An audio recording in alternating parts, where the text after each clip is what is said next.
নেইমারকে এটা গোল করতে হবে। যদি ও মিস করে তাহলে তুমি সুযোগ পাবে। মিস করো, মিস করো প্লিজ। দাঁড়াও ভাই, এদিকে একটু সরে এসো। এই গোলটা তবেই কাউন্ট করা হবে যদি এটা বারের মধ্যে লেগে গোলে ঢোকে, না ঢুকলে এটা গোল নয়।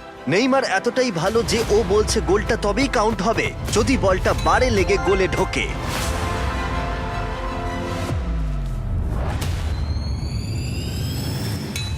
ও ভাই আর মিস করো না, আরে সত্যি মিস বলছি, করো তুমি না ভাই, পারবে। চলো।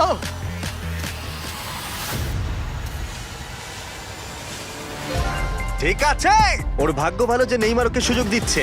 ও নেইমার, ও অপেক্ষা করলো না। ও ও চ্যালেঞ্জে কে কাউকে সুযোগ দিচ্ছে এটা আমি জীবনে প্রথম দেখলাম।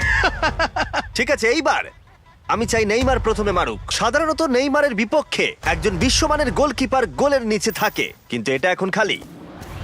ও মাই গড,